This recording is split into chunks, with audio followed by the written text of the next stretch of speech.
অখিলেও কিন্তু হাৰ মানিবলৈ বাধ্য হৈছে। মই কাৰো ওপৰত আপোনালোকে জানে যে মোৰ ইলেকশ্যন আহিলে মই মানুহৰ ওপৰত কমেণ্ট দিয়াটো বন্ধ কৰোঁ। মই মোৰ ভাল কামখিনি দেখুওৱা মানুহক যোৱাবাৰো MP ইলেকশ্যনত কাকো এটা শব্দও গালি নাপাৰাকৈ মই ইলেকশ্যন কৰিছোঁ। এইবাৰো মোৰ বিধানসভাত মন এইটোৱে যে মই বিৰোধীৰ লগত যুঁজ বাগৰ কৰি লাভ নাই। আমাৰ কামখিনি কৰা কামখিনি কৰোঁতে 2 ঘণ্টা কৈ থাকিব লাগে। সেইকাৰণে আমাৰ কথাখিনি ক'লেই ৰাইজে বুজি পাই যায়। এই যিটো অমুকে অমুক কৈছে তাৰ ওপৰত এটা কমেণ্ট দিয়ক, তমুকে তমুক কৈছে, সেইটো যোৱাবাৰো MP ইলেকশ্যনত মই কৰা নাছিলোঁ। আজি য'ত সভা কৰিছে এইসমূহ ঠাইত কংগ্ৰেছৰ আমোলত খুব ডকাইতি হৈছিল। ইয়াত একো নাই। ইয়াত এতিয়াতো অসমত ডকাইতি চব পলাল আৰু ক'ত আছে? যিকেইটা আছে অহা 5 বছৰ শেষ কৰি দিম আৰু। প্ৰথম পৰিৱৰ্তন যাত্ৰাত ভূপেন বৰা আহিছিল, আজি দ্বিতীয় পৰিৱৰ্তন যাত্ৰা আৰম্ভ কৰিছে। কোন আহিব, কিবা আছে নেকি? তেনেকুৱা ধৰণৰ কোনো কথা নাই। কংগ্ৰেছত যিকেইজন হিন্দু নেতা আছে গোটেইকেইজন আজি নহয় কালি আহিবই। গতিকে এইটো তেওঁলোক কংগ্ৰেছ থাকিব নোৱাৰে। যোনে হিন্দু পৰম্পৰা মানে, ঘৰত মন্দিৰত চাকি জ্বলাই বা ভাগৱতত পূজা সেৱা কৰে, তেওঁলোকে বহুত দিন কংগ্ৰেছত থাকিব নোৱাৰে। এইটো কথা মই 2015ত যোগদান কৰাৰ দিনাই কৈছিলোঁ আৰু আজিও সেইটো কথাতে মই ভাবোঁ যে লাহে লাহে আপোনালোকে দেখিছে এতিয়া কংগ্ৰেছত হিন্দু নেতা কেইজন আছে। প্ৰদ্যুৎ বৰদলৈতো আহিবই লাগিব লোকসভা ইলেকশ্যনৰ আগত।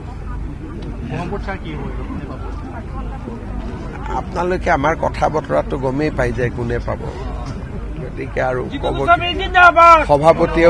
সভাপতি বা মোৰ ভাষণতো আপোনালোকে আন্দাজেই কৰিব পাৰে। মই যিমান শুনি আছো আজিলৈকে কাজিয়া শুনি আছো। আপোনালোকৰ তাত কি স্পেচিয়েল ৰিপৰ্ট আহিলে একতা হৈছে বুলি?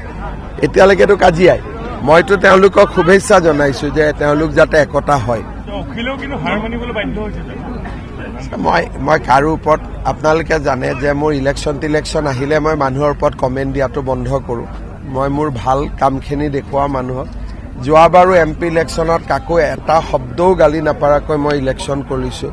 এইবাৰো মোৰ বিধানসভাত মন এইটোৱে যে মই বিৰোধীৰ লগত যুঁজ বাগৰ কৰি লাভ নাই। আমাৰ কামখিনি কৰা কামখিনি কৰোঁতে 2 ঘণ্টা কৈ থাকিব লাগে। সেইকাৰণে আমাৰ কথাখিনি ক'লেই ৰাইজে বুজি পাই যায়। এই যিটো অমুকে অমুক কৈছে তাৰ ওপৰত এটা কমেণ্ট দিয়ক, তমুকে তমুক কৈছে, সেইটো যোৱাবাৰো MP ইলেকশ্যনত মই কৰা নাছিলোঁ। আজি য'ত সভা কৰিছে এইসমূহ ঠাইত কংগ্ৰেছৰ আমোলত খুব ডকাইতি হৈছিল। ইয়াত একো নাই। ইয়াত এতিয়াতো অসমত ডকাইতি চব পলাল আৰু ক'ত আছে? যিকেইটা আছে অহা 5 বছৰ শেষ কৰি দিম আৰু। প্ৰথম পৰিৱৰ্তন যাত্ৰাত ভূপেন বৰা আহিছিল, আজি দ্বিতীয় পৰিৱৰ্তন যাত্ৰা আৰম্ভ কৰিছে। কোন আহিব, কিবা আছে নেকি? তেনেকুৱা ধৰণৰ কোনো কথা নাই। কংগ্ৰেছত যিকেইজন হিন্দু নেতা আছে গোটেইকেইজন আজি নহয় কালি আহিবই। গতিকে এইটো তেওঁলোক কংগ্ৰেছ থাকিব নোৱাৰে।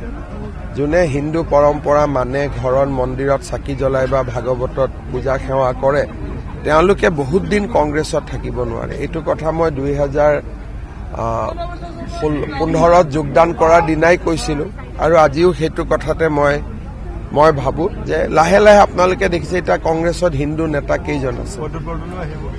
প্ৰদ্যুৎ বৰদলৈতো আহিবই লাগিব লোকসভা ইলেকশ্যনৰ আগত। আপোনালোকে আমাৰ কথা বতৰাটো গমেই পাই যায় কোনে পাব। গতিকে আৰু সভাপতি বা মোৰ ভাষণতো আপোনালোকে আন্দাজেই কৰিব পাৰে।